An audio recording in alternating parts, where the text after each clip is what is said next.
आपण त्याला गरीब म्हणतो. तो गरीब माणसाकडे नेमकी काय नसतं, त्याच्यामुळे तो गरीब असतो. ज्याच्याकडे जी गोष्ट कमी असते तो ती दुसऱ्याला देत नाही. तुमच्याकडे भरपूर पैसा असेल आणि तुम्ही दुसऱ्याला देत नसेल तर तुम्ही गरीबी. सद्गुरू आज आम्हाला सांगताय की तुमच्याकडं जे तुम्ही आहे आणि वाटत राहता हे तुम्ही असते. की तुम्हाला जर प्रेमळ बनायचं असेल ना, कुणीही तुमच्या प्रेमात पडा असं जर वाटत असेल तुम्हाला, तर तुम्ही प्रेम द्या. तुम्हाला जर आनंद म्हणून तुमची ओळख बनवायची असेल, आनंद तुम्हाला आनंदी बनायचा असेल तर तुम्ही आनंद द्या. की तुम्ही नेहमी प्रेम असलं पाहिजे, तुम्ही नेहमी आनंदी असलं पाहिजे, तुम्ही नेहमी उत्साही असलं पाहिजे. मग तुमचा उत्साह जातो कुठे? कारण तुम्ही तो उत्साह, तो आनंद, ते प्रेम असं रोखून ठेवता, थांबून ठेवता. सद्गुरू असं सांगतात की तुमच्याकडे जर प्रेम देण्याची क्षमता आहे तर तुम्ही घृणा का देता, का द्वेष देता? कारण प्रेमामध्ये ताकद असते की ते तुम्हाला कोमल बनवतं, संवेदनशील बनवतं. प्रेम तुम्हाला आनंदी बनवतं. आनंदी माणूस हा समावेशी असतो. तो सतत काहीतरी शेअर करण्याच्या विचारामध्ये असतो. आनंदी माणसाला सतत वाटतं की माझा आनंद वाटावा. की आमच्या जीवनामध्ये प्रेम, आनंद आणि उत्साह हा आम्ही काय केला पाहिजे, वाटत आहे. आणि ज्यावेळेस तुम्ही वाटाल तो तुमचा गुणधर्म बनेल, तुमचा स्वभाव बनेल. आणि म्हणून आम्ही आमच्या जीवनामध्ये आम्हाला जसं बनायचं आहे, जसं आमचा स्वभाव करायचा आहे ते आम्ही दुसऱ्याला दिलं पाहिजे. की आपण आपल्या जीवनामध्ये आनंदी किंवा समाधानी का नाही आहे? कारण आपण ज्या गोष्टी आपल्याला हव्या आहेत त्या आम्ही राखून ठेवतो. आज प्रत्येकजण व्यवहार म्हणून आपल्या नात्याकडे बघतो, त्याच्यामध्ये प्रेम नाही आहे, त्याच्यामध्ये आनंद नाही आहे. आम्हाला आनंद झाला तर आम्ही विशिष्ट माणसांबरोबर शेअर करू. आज आम्हाला सावधान होण्याची गरज आहे. आमच्या अंतःकरणामध्ये डोकावण्याची गरज आहे की आम्ही नेमकं आमचा स्वभाव काय, आमचे गुणधर्म काय, आम्हाला काय आहे, आमच्या जीवनामध्ये आमची परिस्थिती कशी हवी आहे. आणि म्हणून आम्ही ते सगळं दिलं पाहिजे जसं आम्हाला स्वभाव पाहिजे, जसं आमचं जीवन पाहिजे. की तुम्ही जे पेरा हे उगवे, तसं तुम्ही काय पेरा, तुम्हाला जे हवं आहे हे पेरा. तुम्ही शांती पेरा, प्रेम पेरा, मी आनंद पेरा, मी उत्साह पेरा. जे नाही आहे तुम्ही ते कर्म करत बसण्यापेक्षा जे आहे ते द्या ना. पेला अर्धा भरला आहे असं म्हणायचं का पेला अर्धा सरला आहे असं म्हणायचं? जर अर्धा सरला आहे असं म्हणायचं तर तुम्ही काय आहे, दुखळ्या. आणि अर्धा भरलेला आहे अजून असं म्हणायचं म्हणजे तुम्ही काय, सुखाळ्या. तुम्ही सुख निर्माण करणाऱ्या. आम्ही जर प्रेम, आनंदी आणि उत्साहाने जर जगायला शिकलो तर आमचा तो स्वभाव बनून जाईल. आणि जेव्हा तुमचा तो स्वभाव जर असा बनला तर तुम्ही तुमच्या आजूबाजूला स्वर्ग निर्माण करा. आमच्या आजूबाजूला स्वर्ग निर्माण करण्यासाठी आम्ही दुसऱ्यासाठी काय निर्माण केलं पाहिजे, स्वर्ग.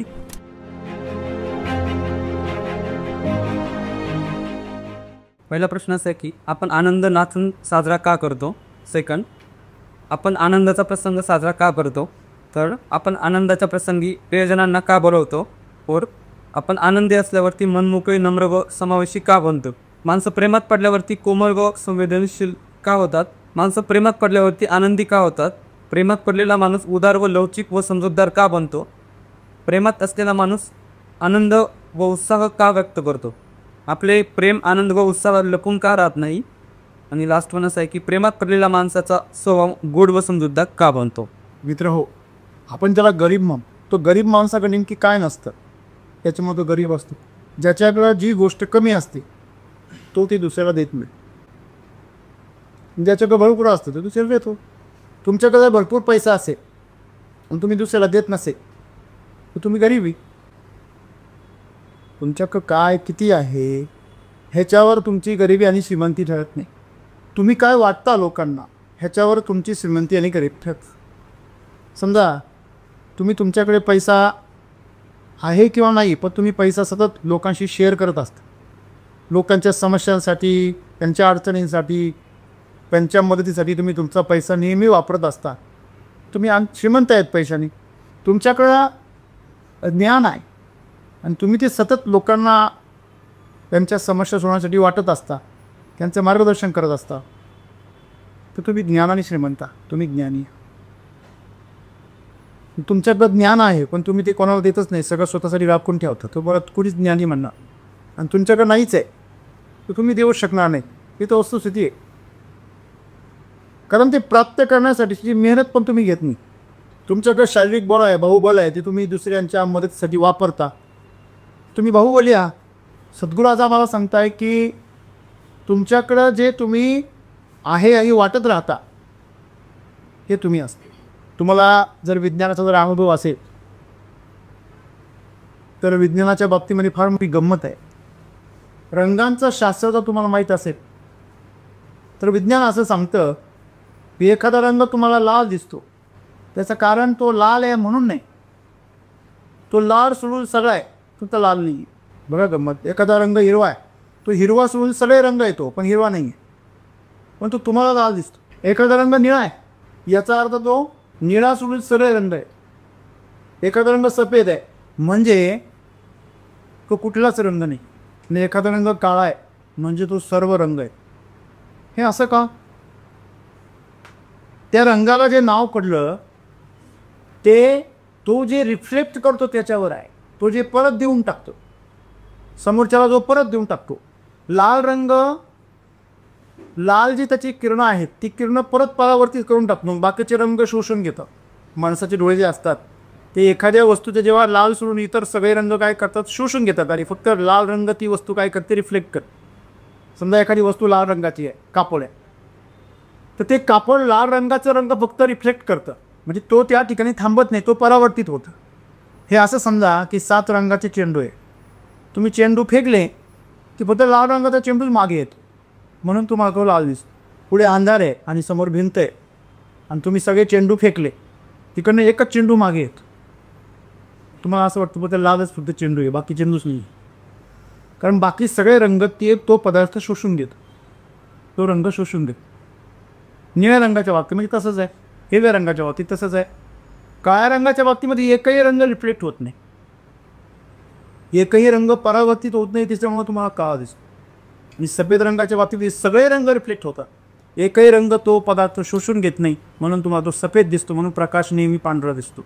म्हणजे ते दिलं जातं. बघा, तुमच्याकडे भरपूर राग आहे, एखाद्याला खूप राग येतो, राग तर सगळ्यांनाच येतो, परंतु तो नुसता दुसऱ्यांना काय देत असतो, प्रतिक्रियामध्ये काय देत असतो, राग देत असतो. मग आम्ही काय म्हणतो, हा राग येते. एखादा माणसं लोभी असतो, कुठल्याही गोष्टीमध्ये त्याचा लोभच दिसतो सारखा, म्हणजे तो लोभ जो आहे त्याचा रिफ्लेक्ट होत राहतो, परावर्तित होत राहतो रागासारखा, म्हणून त्याला आम्ही काय करतो, हा लोभी. मग सद्गुरू असं म्हणता मला की तुम्हाला जर प्रेमळ बनायचं असेल ना, कुणीही तुमच्या प्रेमात पडा असं जर वाटत असेल तुम्हाला, तर तुम्ही प्रेम द्या. तुम्हाला जर आनंद म्हणून तुमची ओळख बनवायची असेल, आनंद तुम्हाला आनंदी बनायचा असेल, तर तुम्ही आनंद द्या. तुम्हाला जर उत्साह टिकून ठेवायचा आहे, बघा माणसांचे चेहरे नेहमी असे लटकलेले असतात, मला हेच कळत नाही लटकायचं काय कारण आहे, आणि वेळ आहे लटकायला. मग चेहऱ्यावरती 12च वाजलेले असतात, काय कोणास ठाऊक, कुणीतरी फरफटत नाही ते तुम्हाला, असं तुम्ही आयुष्य जगता. सद्गुरू असं म्हणता की तुम्ही नेहमी प्रेम असलं पाहिजे, तुम्ही नेहमी आनंदी असलं पाहिजे, तुम्ही नेहमी उत्साही असलं पाहिजे.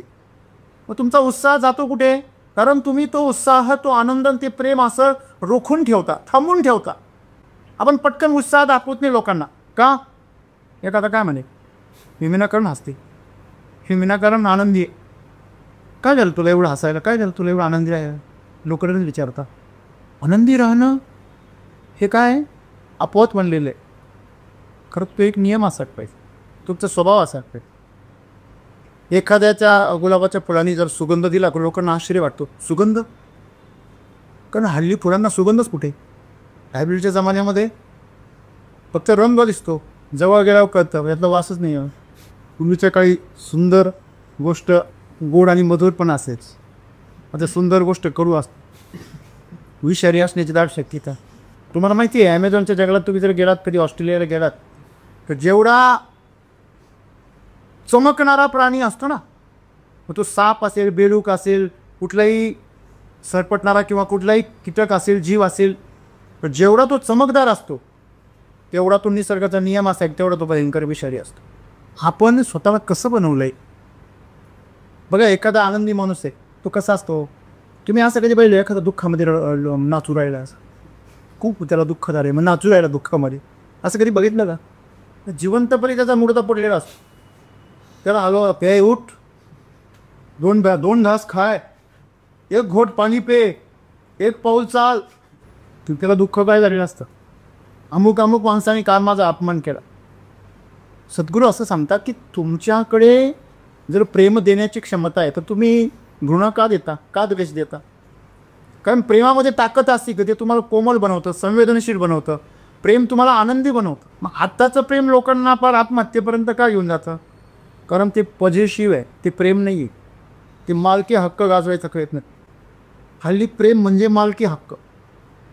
जेवढा हक्क प्रेमात गाजवला जातो तेवढा तर इतर कुठेच गाजवला जात नाही. बरोबर. ज्याची जमीन आहे तो सुद्धा एवढा हक्क गाजवत नाही. तो फार तर तिला बोर्ड लागेल ही खासगी मालमत्ता आहे. जो प्रेमात राहतो तो सारखा वॉचमनच राहा. मोबाईलचा वॉचमन, व्हॉट्सअपचा, यूट्यूबचा, इंस्टाग्रामचा चालता बोलता वॉचमन, CCTV कॅमेरा, काय काय म्हणते ते सगळं असतो. तो समोरच्याच्या निरीक्षणामध्ये एवढा व्यस्त असतो की स्वतःचं काय झालं तेच त्याला कळत. मित्र हो, या अशा प्रकारच्या विकृत व्याख्या आम्ही जीवनामध्ये साकार केल्या त्याच्यासारखं दुसरं दुर्दैव नाही. आणि म्हणून सुद्धा काय आता की जेव्हा तुम्ही प्रेमात असता तेव्हा तुम्ही अतिशय सुंदर असता. बघा, जो माणूस प्रेमात असतो ना, मग तो प्रेमात म्हणजे कोणत्याही प्रेमात असू द्या, तो कामाच्या प्रेमात असू द्या, आईवडिलांच्या असू द्या, वनस्पतीच्या असू द्या, कशाच्या पण असू द्या, व्यक्तीच्या असू द्या, तो सुंदर असतो, दिसतोच सुंदर, आनंदी असं. प्रेमात पडलेला म्हणून दुखाळा नसतो. ते आजकालचे प्रेम जे दुखाळेत ना सगळे प्रेमी नाहीच. सर्वात महत्त्वाची गोष्ट, आपण जेव्हा दुसऱ्याच्या शुद्धतेला कस लावतो तेव्हा तुम्ही किती शुद्ध आहे याचा कधी विचार करता? तो केला पाहिजे. आपली पात्रता तरी आहे का समोरच्याला कस लावण्याची? असं काय आहे आपल्याकडे की आपण दुसऱ्याला कस लावणार? आज तांदूळ किती धुतला तरी तो धुवून निघत नाही, तेव्हा तुम्ही किती धुतल्या तांदळासारखे हे तुम्ही शोधलं पाहिजे. बरोबर आहे. आणि म्हणून आजचा दिवस तुम्ही खराब नाही केला पाहिजे. म्हणजे तुम्ही आज प्रेमाने वागली पाहिजे, तुम्ही आज आनंदी असले पाहिजे. आनंदी माणूस हा समावेशी असतो. तो सतत काहीतरी शेअर करण्याच्या विचारामध्ये असतो. आनंदी माणसाला सतत वाटतं की माझा आनंद वाटावा. जेव्हा आनंदाची गोष्ट घडते तर लोक साजरा करतात, आनंद उत्सव साजरा करतात, उत्साहाने साजरा करतात. बरोबर आहे का? आनंद लपून ठेवतो आपण. मग आज आपण जेवढे कार्यक्रम बघतो त्या कार्यक्रमामध्ये आमंत्रण जे दिलं, निमंत्रण जे दिलं जातं ते आनंदाच्या कार्यक्रमाला दिलं. दुःखाच्या कार्यक्रमाला कोणी निमंत्रण देत नाही. ज्याला कळेल तो येईल, तर कळवलं जातं, आमंत्रण नाही दिलं. आमंत्रण दिल्या इतपत आमच्यामध्ये उत्साह असतो कारण आम्ही आनंदी. बरोबर आहे. आणि म्हणून सुखपूर असं म्हणतात की आमच्या जीवनामध्ये प्रेम, आनंद आणि उत्साह हा आम्ही काय केला पाहिजे? वाटत आहे. आणि ज्यावेळेस तुम्ही वाटाल तो तुमचा गुणधर्म बनेल, तुमचा स्वभाव बनेल. बऱ्याच लोकांना कधी कधी कळतं की यार आपला काय स्वभाव आहे, मी असा का बोललो, माझा असा स्वभाव चिडचिडा, रागीट, माझ्याजवळ कुणी थांबत नाही. कधी कधी वाटतं, वाईट वाटतं. असं कोणताच माणूस नाही या जगामध्ये ज्याला पश्चाताप हो. तसं जर नसतं तर रावणाने सीतेला पळून आसळलेलं, त्याच्याकडं सगळ्या जगाचं साम्राज्य होतं. तरी पण त्याला न्यूनगंड होता, कमतरतेची जाणीव होती त्याला की माझ्याकडे काहीतरी कमी आहे. आणि मग ती कमी भरवून काढण्यासाठी त्यांनी सीतेला पळून. निमित्त शूर्पणखेचं नाक कापलं गेलं हे निमित्त आहे.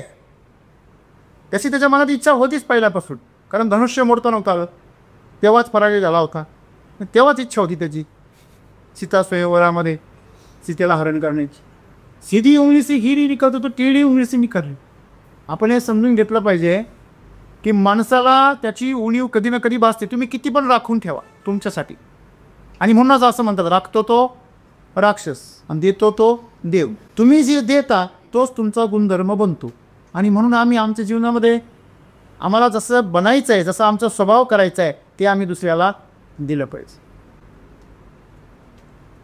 जे माणसं दुसऱ्याला टोमणे देता तो टोमणे बहात्तर बनतो.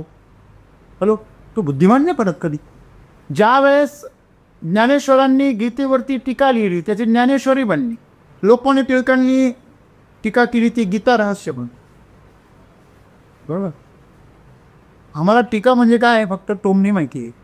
एखाद्याला ट्रोल करणं, त्याची खिल्ली उडवणं म्हणजे आम्ही आमची बुद्धिमानी समजतो. मला सांगा, एखाद्याला नाव ठेवायला किती अक्कल लागते?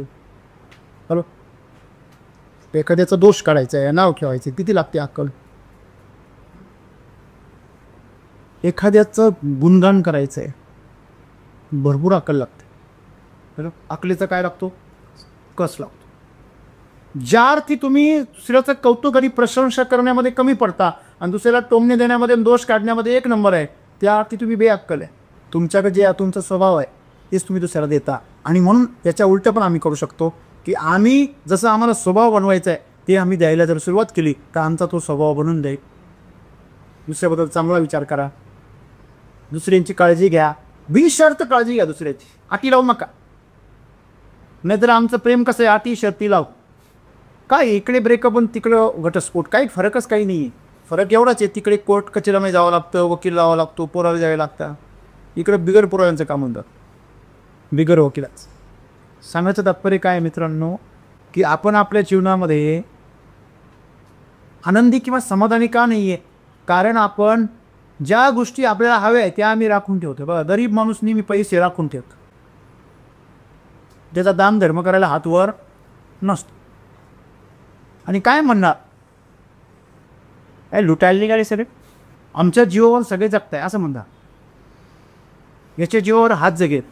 अरे तुझ्या जीवावर तूच जगत नाही आहे.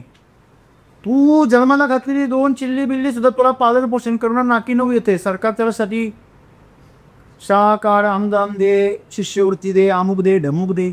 जे म्हटलं जातं की गरीब म्हणून जन्माला येणं पाप नाही आहे, तर गरीब म्हणून मरणं पाप आहे. प्रत्येक श्रीमंत माणूस, प्रत्येक महान जायला, उच्च पदावर गेला अधिकारी किंवा बिझनेसमॅन असेल, तो सगळा गरिबीतूनच आलेला आहे. पहिल्यांदा तो गरिबीतूनच आला, मग ते टाटा असतील नाही तर अंबानी असतील. आजकालचे सगळे बिझनेसमॅन जेवढे तुम्ही बघता किंवा उच्च पदावरती अधिकारी बघता, त्यांच्या मुळात कुठेतरी ते गरीबच होते. पण तुमची प्रगती का होत नाही? कारण तुम्ही त्याची जबाबदारीच घेत नाही. तुमच्याकडे देण्यासाठी फक्त सल्ले, तुमच्याकडे देण्यासाठी फक्त टोमणी आहे, तुमच्याकडे देण्यासाठी फक्त दोष आहे, तुमच्याकडे देण्यासाठी फक्त घृणा आहे, मत्सर आहे, तुमच्याकडे देण्यासाठी फक्त राग आहे. याच्या विरुद्ध श्रीमंत, जो खरोखर श्रीमंत असतो ना, त्याच्याकडे प्रेमही असतं, आनंदही असतो आणि उत्साह असतो. बघ, सगळं आम्हाला सांगायचं आहे की तुम्ही ते राखून ठेवू नका, नाही तर राक्षस बनाल तुम्ही. प्रांगांसारखं तुम्ही रिफ्लेक्ट करा. रिफ्लेक्ट करण्यासाठी तुमच्यात निर्माण करा, आहे की नाही? आणि ते निर्माण केलं तुम्ही की तुमचा तो गुणधर्म तयार की. खरं तर तो आमचा स्वभाव आहे, माणसाचा स्वभाव आहे प्रेमळ असणं. खरे आपली नाळ आपल्या आईशी जोडलेली असते जन्माच्या अगोदर, आणि जन्म झाल्याबरोबर ह्या प्रकृतीशी जोड, श्वास रूपाने. बरोबर, जर आपले जर जीवनच जर ह्या नाळेवर अवलंबून आहे, तर आपण तिच्याविषयी, आईविषयी आम्ही एवढं भावना व्यक्त करतो आणि एवढं संवेदनशील राहतो, मग ह्या प्रकृतीविषयी का नाही राहत? ह्या प्रकृतीमधल्या प्रत्येक जीवाविषयी का नाही राहत? हेच आमचं अज्ञान आहे. आणि हे आजचं अज्ञान हेच आमच्या ह्या परिस्थितीला कारणीभूत आहे. आणि म्हणून सद्गुरू म्हणता की तुमच्याकडे बघा, माणसांची गंमत अशी असते, जेव्हा त्याला आनंद होतो ना, आजकाल माणसं तो सुद्धा शेअर करत नाही. पूर्वी लोक साऱ्या गावामध्ये दवंडी पिटवायची, ओरडू ओरडू सांगायचे, माझं पोरगं मस्त झालं बरं का, मस्त झालं, साऱ्या गावाला पिले. माझ्या हिरीला पाणी लागलं, साऱ्या गावाला जेवण. माझ्या हिरीचं लग्न जमलं, साऱ्या गावाला जेवण. 8 दिवस गम सर्व. पाय पण नसे त्याची, पण पैसे गोळा करी, हातपाय पसरी. आज जेवणामध्ये राशनची मठ खाऊ आली, एके तर दुसऱ्या लग्नात उरलेले गुलाबजाम. का? कारण त्याच्याबरोबर वादच तेवढा रखलेला असतो. तो 2 लाख मागत असतो, हा म्हणतो 1 लाखात जबत पाक. तो म्हणतो चावले आता मग काय. मग तो बी शिणीकरी घेऊन येतो सेलानाची, तो भात मिक्सरमध्ये घालतो आणि एका सोऱ्यामधून बासमती तांदूळ काढतो. एवढा घोर अपमान का करतो तुम्ही माणसांच्या, माणुसकीचा, त्यांच्या हसण्याचा? म्हणून मित्रांनो, जीवनामध्ये 2 घास खाऊ घाला, पण ते अमृताची घाला. पिठलं भाकर का होईना, पण ती असली घा.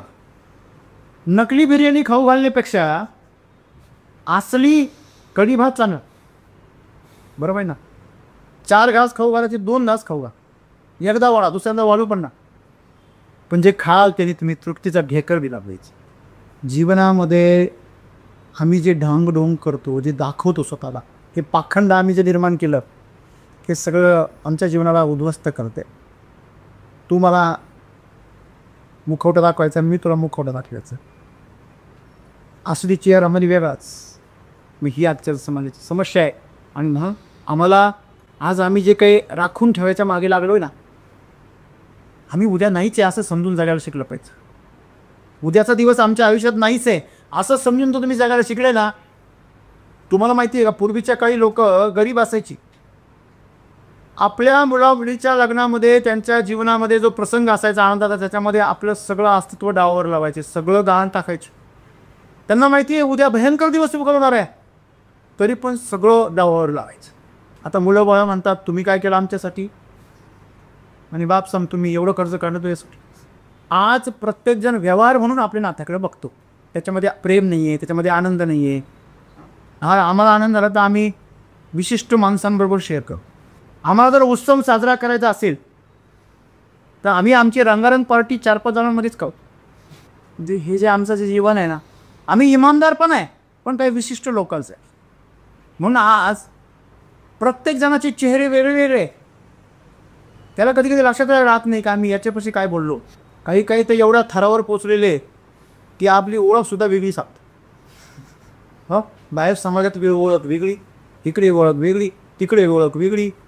आज आम्हाला जीवनाच्या बाबतीमध्ये आमचा जो गुणधर्म आहे, आमचा स्वभाव आहे, आमचं जगणं आहे, ते सर्व काय झालेलं आहे, धूसर झालेलं आहे. आम्हाला दिसतंय ना असं अंधुक दिसते आम्ही नेमकी कसे. मग सध्या त्याच्यामुळे जे मेंटल हॉस्पिटल आहे, मानसोपचार तज्ज्ञ आहे, त्यांच्या अपॉइंटमेंट वाढल्या सध्याच्या काळात. आज आम्हाला सावधान होण्याची गरज आहे. आमच्या अंतःकरणामध्ये डोकावण्याची गरज आहे की आम्ही नेमकं आमचा स्वभाव काय, आमचे गुणधर्म काय, आम्हाला काय आहे, आमच्या जीवनामध्ये आमची परिस्थिती कशी हवी आहे. आणि म्हणून आम्ही ते सगळं दिलं पाहिजे जसं आम्हाला स्वभाव पाहिजे, जसं आमचं जीवन पाहिजे. मी नेहमी सांगतो तुम्हाला जे हवं आहे ना ते तुम्ही दुसऱ्याला वाटायला सुरुवात करा. तुम्हाला जे हवं आहे ते दुसऱ्याला वाटायला सुरुवात करा. तुमची देण्याची वृत्ती पाहिजे. कारण कर्ज काढलं, दान बी केलं, अन्नदान केलं, सगळं काम केलं, परंतु अपेक्षेने केलं. मी कर्ज फेडायला असतो तुमचं नाती नवी वरून तुम्ही काही खरं नाही आहे जगामध्ये. आणि म्हणून आपण हे चिंतन स्वतःबरोबर इमानदारीने केलं पाहिजे. आणि खरोखर आम्हाला जे हवं आहे ते दुसऱ्याला दिलं पाहिजे. आम्हाला मिळू नाही तर नाही.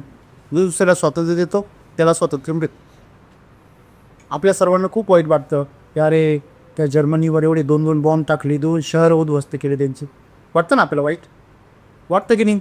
तुमच्यापैकी किती जण आहे आज त्यांना बरं वाटतं सगळा बॉम्ब टाकले 2 मिरे 2-4 लाख लोक दिले त्यांचे, बरं असं वाटतं का. हिटलर हा असा प्राणी होता की त्याने जे ज्यू समाजाचे लोक हे नाझी होते. तसं आपण एका धर्मामध्ये 2 प्रकारचे लोक असतात ना, शिया सुन्नी मुसलमानांमध्ये, आहे की नाही. आपल्याकडं शैव आणि वैष्णव म्हणजे विष्णूला मानणारे शिवाला मानणारे, तसे ते 2 पंथ आहे ख्रिश्चन, ज्यू आणि नाझी. तर नाझी ज्यूंना संपवण्याच्या मागे होतं. जेवढे ज्यू होते जर्मनीच्या ताब्यातल्या देशांमध्ये, एगर नावाचा एक त्याचा सेनापती होता. त्याने पराक्रमी दोघं पण, त्याने आणि यांनी दोघांनी मिळून लाखो म्हणजे त्यांचा आकडा नाही, 3 ते 4 लाख लोक त्यांनी, लहान मुलं सोडले नाही, म्हातारे सोडले नाही, तरुण पुरुष नाही, स्त्रिया नाही, कोणीच सोडलं नाही. काही गोळ्या घालून मारले, काही चेंबरमध्ये मारले, निरपराध लोकांचे एवढे हत्या केले. आपले 27 मारले त्यांचे कसे हाल करून टाकले, केले की नाही. ही प्रकृती संतुलन करत असते. बरं असे हाल झाले पण त्यांनी सोडलेले मिसाईल सुद्धा त्यांच्यावर पडले. मग सेम हिटलरचं आणि त्या इगरचं झालं. हिटलरने काय केली शेवटी, आत्महत्या केली. आणि इगरने सुद्धा एवढा मोठा सेनापती होता तरी पण आत्महत्या. मला सांगायचं काय मित्रांनो, की तुम्ही जे पेरा हे उगवे. तसं तुम्ही काय पेरा, तुम्हाला जे हवं आहे हे पेरा. तुम्ही शांती पेरा, प्रेम पेरा, मी आनंद पेरा, मी उत्साह पेरा. एखादा लय आनंदी दिसला का त्याला दुःखी कसा करता येईल ते बघ. एखादा फार पळतोय ना, त्याच्या टमॅट घालून त्याला खाली कसा पाडता येईल ते पहा. रस्त्यावर तुम्ही जर प्रवास करत असाल ना तर बऱ्याच वेळा मोटरसायकलवाले जाणून बोलून एखाद्या कारच्या पुढे चापतात. नंतर फार वाजवले का असे काली मान घालतात बाजूवर. तुला एवढी आग आहे तर कर मेहनत घे ना कार. हे बेकारची धंदे कशाला करतो. हे की नाही? माणसाने जीवनामध्ये दुसऱ्याचा अडथळा कधीच दुसऱ्याचा अडथळा बनणे याच्यासारखं दुसरं पाप नाही जगा. दुसऱ्याच्या गतीला थांबवणे. लोकांना जर दुसऱ्याला ब्रेक मारायला लावायला खूप आवडतं. बघा, एखाद्या गावामध्ये जर जत्रा असेल, कार्यक्रम असेल आणि गर्दी जर झाली असेल ना, त्या गावातून जर रस्ता जात असेल तर जाणूनमधून येणाऱ्या गाडीवाल्यांनी ब्रेक कसा मारला पाहिजे याची काळजी घेतात. जीवनामध्ये माणसं काय देता? दुसऱ्याला त्रास, दुसऱ्याला वेदना, दुसऱ्याला दुःख. आज प्रत्येकजण दुसऱ्याला काय द्यायची इच्छा आहे त्याची. मी जर दुःखी असेल तर दुसरा दुःखी कसा होईल याची तू सगळी तयारी कर. मला जर फसवलं गेलं असेल तर दुसरा कसा फसवला जाईल ह्याची मी व्यवस्था. माझ्या जीवनात जर काही रस नसेल तर दुसरा कसा निरस होईल काही खरं नाही हो आजकाल. ते चांगलं आनंदी उड्या मारत असतं. हा म्हणतो काही खरं नाही आजकाल. मग काय झालं? सगळीकडे अन्याय आहे, नुसता अन्याय. तुम्ही बघा कुणी भेटलं ना मग काय झालं? हा हे सरकार असं, हा पाऊस असा. बघा ना तुम्ही, जूनमध्ये पडायचं तर मेमध्येच पडतो. आता का पावसाळा आहे का? वळवाचे पाऊस पडायला पाहिजे ना, पडतोय का? मोसमी पाऊस सारखा पाऊस पडतोय. मला वाटतं विश्वयुद्ध इकडं सरकलं की काय असं श्रीलंकेकडून थोडंसं असं इकडं. म्हणजे ह्या बदललेल्या ऋतूचा आनंद घेण्याच्या ऐवजी आपण काय करतो? त्याची तक्रार करतो. काय करतो? तक्रार आहे. प्रत्येक गोष्टीमध्ये आम्हाला समस्या. हिवाळ्यात थंडी वाजती, उन्हाळ्यात गरम होत, पावसाळ्याचं ओलं होत. तुला काय पाहिजे बस? असं आहे. आणि म्हणून मित्रांनो, आमच्यात दोष आहे हे आम्ही कधी शोधत नाही. आणि जर आम्ही स्वतःला शोधलं आणि स्वतःमधून आम्ही जर, आम्हाला स्प्रे मारण्याची गरज का पडते?